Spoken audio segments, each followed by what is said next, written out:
អ្នកលេងអំបោះឆៅគុណខ្មែរធនរដ្ឋីបានធ្វើការលើកឡើងថាទទួលគេតែមួយប្រកួតទៀតប៉ុណ្ណោះកម្ដៅសាច់ដុំត្រៀមចេញទៅទឹកដីនៃសហរដ្ឋអាមេរិកបាទអញ្ចឹងគាត់ត្រៀមចេញទៅអាមេរិកហើយតែគាត់ត្រូវទទួលការប្រកួតមកប្រកួតទៀតនឹងសម្រាប់ធនរដ្ឋីអ្នកលេងគុណខ្មែរធនរដ្ឋីថាត្រៀមខ្លួនទទួលការប្រកួតមួយប្រកួតទៀតប៉ុណ្ណោះគឺសម្រាប់នឹងហ្វឹកហាត់ត្រៀមបណ្ដាសម្រាប់ការប្រកួតនៅទឹកដីនៃសហរដ្ឋអាមេរិកនាពាក់កណ្ដាលខែមេសាខាងមុខនេះហើយធនរដ្ឋីបានឲ្យដឹងថារូគេទទួលបានការប្រកួតមួយប្រកួតទៀតប៉ុណ្ណោះជាការកម្ដៅសាច់ដុំផងដើម្បីត្រៀមការប្រកួតដ៏សំខាន់នៅឯទឹកដីនៃសហរដ្ឋអាមេរិកការដើរហើរឬធ្វើអ្វីប៉ះពាល់ដល់សុខភាពចាប់ពីពេលនេះទៅគឺមិនធ្វេសប្រហែសដូចគ្នាពោលប្រុងប្រយ័ត្នខ្ពស់ខ្លាចមានឧបតវហេតុណាមួយធ្វើឲ្យខកខានចេញដំណើរទៅផ្សព្វផ្សាយគុណខ្មែរនៅទឹកដីសហរដ្ឋអាមេរិកសិស្សគុណក្លឹបប្រដាល់ធនសភាគុណខ្មែររូបនេះគេបន្ថែមទៀតថាការចាក់ចេញទៅសហរដ្ឋអាមេរិកនេះគឺមានសារៈសំខាន់ខ្លាំងបំផុតមួយក្នុងការផ្សព្វផ្សាយពីក្បាច់គុណខ្មែរដល់អ្នករស់នៅទីនោះផងនិងបានឲ្យប្រជាពលរដ្ឋខ្មែររស់នៅអាមេរិកទស្សនាផ្ទាល់ផង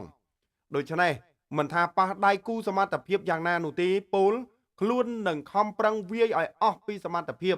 បំពេញចិត្តអ្នកគាំទ្រទាំងនៅសហរដ្ឋអាមេរិកនិងនៅកម្ពុជាគូបញ្ជាក់ជូនផងដែរថាធនរដ្ឋីរឿងសភ័ណ្ឌបាពេជ្រសម្បត្តិនិងអេយ៉ានុតនឹងត្រូវចេញទៅសហរដ្ឋអាមេរិកនៅថ្ងៃទី5ខែមេសាឆ្នាំ2025នឹងត្រូវឡើងប្រកួតនៅថ្ងៃទី12ខែមេសាកីឡាករខ្មែរត្រូវប៉ះបរទេសរូបណាខ្លះនោះនៅមិនទាន់មានការផ្សព្វផ្សាយនៅឡើយនោះទេបាទអញ្ចឹងគាត់វាយពាក់កណ្ដាលខែមេសាបាទការប្រកួតអញ្ចឹងគឺល្មមហើយបាទកុំទទួលការប្រកួតទៀតអីខ្លាចមានបញ្ហាណាមួយកើតឡើងគឺចប់សពគ្រប់តែម្ដងបាទគឺចប់សពគ្រប់ហើយជាការសំណុំពរពីខ្ញុំទៅទេដោយសារតែការចេញទៅផ្សព្វផ្សាយគុណខ្មែរនៅលើឆាកអន្តរជាតិនេះគឺមានសារៈសំខាន់ណាស់មិនមែនជារឿងលេងសើចទេណាពុកម៉ែបងប្អូនណាហើយមិនមែនសុកយើងបានទៅទេ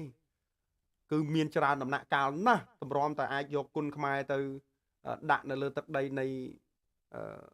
សហរដ្ឋអាមេរិកបានណាពុកម៉ែបងប្អូនណាបាទមិនមែនលេងសើចទេហើយដឹងស្រាប់ហើយសំបីតែវីសាសំបីតែអីប៉ាសពតអីហ្នឹងមិនងាយចូលបានទេបាទសហរដ្ឋអាមេរិកចំប្រាប់ណែមិនងាយជាប់មិនងាយដាក់ទៅជាប់បានចូលតឹងណាស់តឹងជាងទៅអឺរ៉ុបទៀតនេះខ្ញុំសូមជម្រាបហ្មងតឹងជាងទៅបារាំងទៅអង់គ្លេសហ្នឹងទៀតបាទអញ្ចឹងតាក់ទងទៅនឹងទៅអាមេរិកនេះគឺពិបាកខ្លាចតែមានបញ្ហាអីមួយកើតឡើងគឺពិបាកហើយពុកម៉ែបងប្អូនអញ្ចឹងសង្ឃឹមថាកីឡាករបាទកីឡាការិនីដែលមានឈ្មោះចេញទៅទឹកដីនៃសហរដ្ឋអាមេរិកហ្នឹងបាទពួកគាត់ពង្រឹងសមត្ថភាពខ្លួនឯងបន្ថែមដើម្បីចេញទៅផ្សព្វផ្សាយដោយគេហៅថាអស់ចិត្តអស់ចង់គេហៅថាប្រឹងប្រែងអស់ហើយបាទបើថាចាញ់ក៏អស់ចិត្តបាទឈ្នះក៏យើងគិតថាវ៉ាវយើងប្រឹងប្រែងទៅបានលទ្ធផលមកវិញអញ្ចឹងពុកម៉ែបងប្អូនបាទត្រៀមទស្សនាទាំងអស់គ្នានៅពាក់កណ្ដាលខែមេសាខាងមុខនេះគុណខ្មែរនឹងទៅកាន់ទឹកដីនៃសហរដ្ឋអាមេរិកហើយតែមានទៅមានមកហើយបាទជាក់ស្ដែងគឺអញ្ចឹងយើងចាំតាមដានទាំងអស់គ្នាតាក់ទងទៅនឹងការប្រកួតហើយធនរដ្ឋីគាត់បានលើកឡើងហើយថាគាត់ប្រកួតតែមួយប្រកួតនឹងទៀតទេគឺគាត់សម្រាកហើយនឹងបុកធ្វើការហ្វឹកហាត់ត្រៀមបាទចេញទៅទឹកដីនៃសហរដ្ឋអាមេរិកតែម្ដងតាក់ទងទៅនឹងព័ត៌មាននេះពុកម៉ែបងប្អូនចូលរួម share ចែករំលែកបន្តផងហើយបើសិនជាលើកទៅលើសលួសក៏សំខាន់តៃនឹងសូមជម្រាបលា